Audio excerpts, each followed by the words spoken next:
Hello everyone.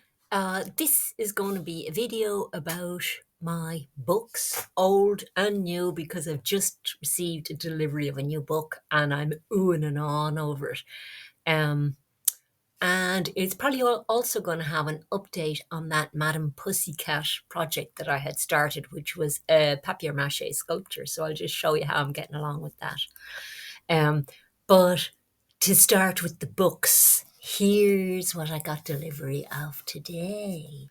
And it's about paintings in Proust.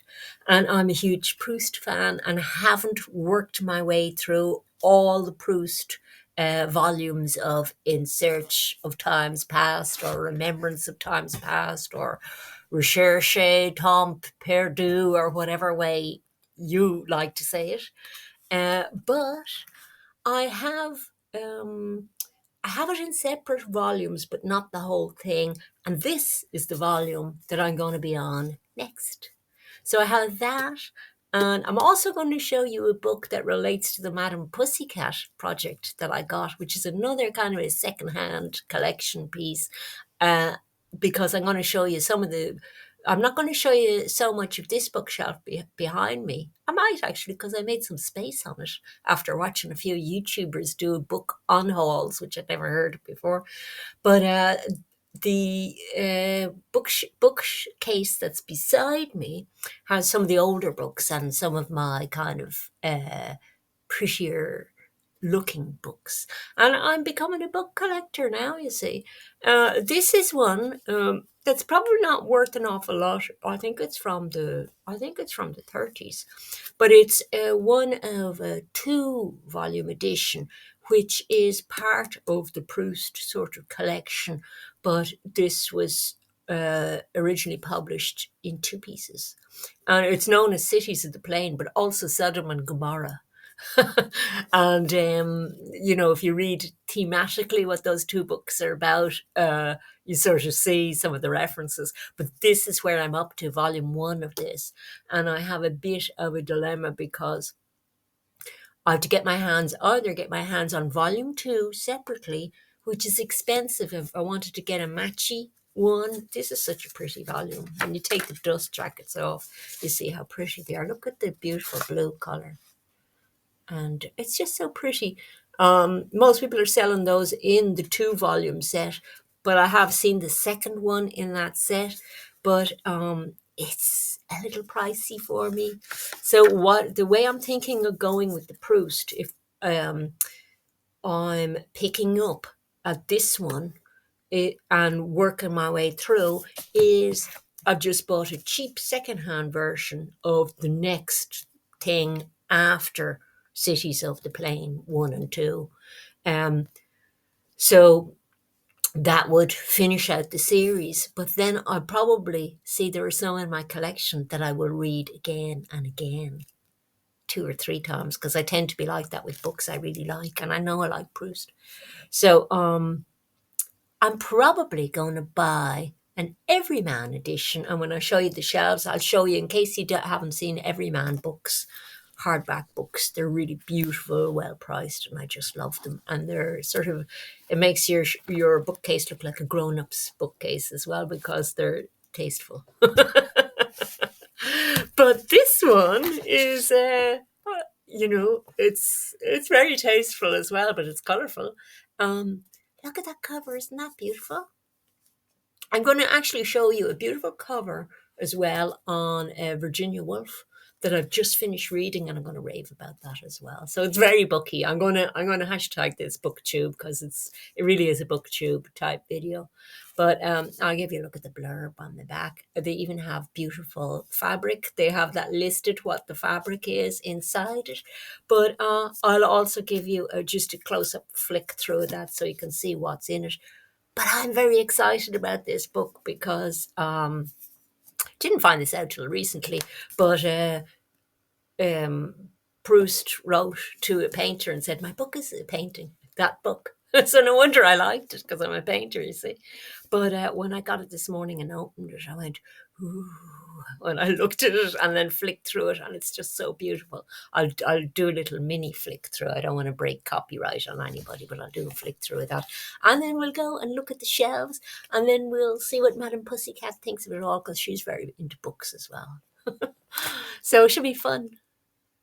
So this book promises to be a visual companion to In Search of Lost Time, and ooh, what a companion for that journey, because it's clear it's going to be a beautifully put together book when you open it and see the lovely cream paper and coloured sections for each volume of the books, the original books it refers to.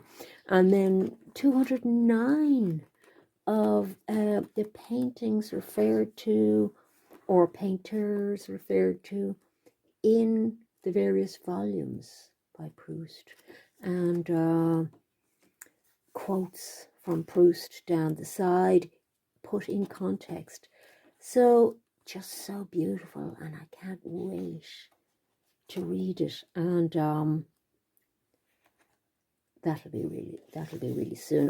Be able to start reading this one in little bits and bobs straight away while I'm reading something else, before I sort of save myself for the big reading effort of that. I don't like to have too many books on the go at once, because your concentration gets a little bit scattered then. But I'll show you the last thing I was reading, that why did I wait that long, is what I asked myself. So here's the kind of section of the bookshelf I want to look at the moment, and most of my sort of really nice books that I handle carefully are here. A lot of them aren't worth a fortune, but some of them are either old books themselves, or when they were written was a very long time ago now. But I'm going to put Cities of the Plain back for the moment, because it has to wait until I read this one, which was my last purchase. And this one is a follow up to the last book that I was raving about for me, follow up for me, not for the writers, to this book, which is a collection of fairy tales by this lady, Madame Dolnoy. You idiot. I was put onto by the lady whose name I can never remember. I have it written down, Letitia Miero, who has a channel on YouTube called Marve en Papier. And that started me on that Madame Pussycat project, where I'm making a little papier mâché cat. But she's a very talented sculptor, who's also a really good kind of historian on this woman and that period of French fairy tale telling. And as you can see on the front of this is about her travels into Spain, and I want to read this one next. I was very curious about this one. But on the front of this one, they don't appear to believe that she ever went, because although it says it's an engaging account of a journey to Spain by her, they add in brackets where she had never been. So that was written in the 17th century originally, and I just picked up a copy of it, and it's a nice old edition from the 30s or the 50s, can't forget which. And I just want to read that out of interest, and that's the way I want to collect books, things I want to read. And this one was terrific, because the first story in it, not only was it illustrated by an artist that I wasn't sure would I like the illustrations, but I'm loving them now. I'm reading this at night. I'm telling myself a fairy tale at night. Some of them go on a few nights in a row. I'm on what am I on now? A Belle Belle or the Chevalier Fortuné I'm on at the moment. But the first one, The Island of Happiness, I was surprised to see was what I know is the story called Tir na Og, the Land of Youth. But then maybe it's not so surprising, because there were the Gauls in France, weren't there? And, Greece and places like that. So, you know, fairy tales, a good story's going to travel, isn't it?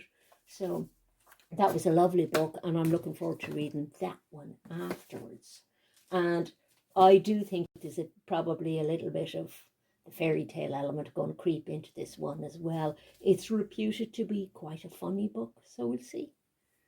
Okay, so we're going to the opposite side bookshelf for this one. And some of these things are read, some haven't been read yet, but I cleaned it up because watching all these people on YouTube clean up their bookshelves successfully, it gave me heart. Maybe I could make space, but that's the good news. And I made all these little, you know, islands of space um, for new books to go into or favorite books from another bookshelf I have that's kind of a messy bookshelf where there's a big queue of things waiting. But one of the things I wanted to show you was my Virginia Woolf that I've just read. Why did it take me so long to read this? I think it's because I thought it was going to be a very worthy read and a bit irritating, because it's about sort of rights of women and artistic women, women writers in particular. And I thought it's such a worthy kind of subject. I'm probably going to get just, you know, start feeling angry during it, or it's going to upset me in some way. And I was a fool to wait, because it was a delight, this book, and very, very funny in bits. And isn't this a lovely edition? It's sort of semi matte, and it's from the 60s. It's got a lovely illustration on it, but so nice to read. But yeah, read this. If you haven't read it, read it. And another book, I'm kind of on theme here today, because this is another book that's going to appeal to somebody who's a writer. I write as well, you see. I've written a couple of novels and a kid's book. And I'm a creator as well, like of paintings and little sculptures, and now with papier mâché stuff. That's a bit of a newbie one. I'm probably not much use at that, but I like creating things, and it is about um, women and creation, and it was written in the late 20s, and women only got the vote in England, remember, in 1918, and this is published in 1928. So this is probably why I put off reading it, because I thought it was going to be all righteous and you know, anger inducing and everything, and it's not like that at all. And it has this wonderful thing in it about other writers like the Brontes, and books like Jane Eyre that like most women have read and a lot of women really really like. I love Jane Eyre. So it's interesting to read what she thought of those other books. And it's just very accessible style, and great subject as well. I mean, and it starts off in a very funny way with, you know, people in college telling her she can't walk on the grass, you know, and she has to be escorted or get an introduction to go to the library if she's a woman, and all this kind of thing. And the ridiculousness of it, the ridiculousness sometimes of being a female trying to do things in the world. So wonderful read. I loved that one. It was really good. And that's the wonderful thing about reading, isn't it? Full of surprises, you know. So do you want to see how I'm getting on with Madame Pussycat? Just to be really off topic, but not really, because like it was inspired by that channel that was going on about Madame D'Aulnoy, and Dolnois. I'd never heard of her before, so that channel introduced me to something really interesting, new to me to read as well, you know. So I show you how Madame Pussycat is getting along. So here she is, and she's still somewhat in dishabille, as they say. She hasn't really got her act together yet, but there's a lot of work in it. I didn't realize there was that much work. Would I have done it if I'd known there was that much? So her couch needs a lot of work. I've managed to just get the legs glued on just the other night. She's going to have a little tray for all her tea things. she's going to have her teacup and her plate in the other hand. And she's going to have some books, of course. And one of the books is going to be by her, of course. And it is going to be The Tale of Madame Pussycat, probably. So I'll show you that when I have it painted up. I'm determined to finish it now that I've started it. It could be a few weeks, maybe. I don't know. It'll take as long as it takes, I reckon. What? Weeks? Goodness, we'd better have tea.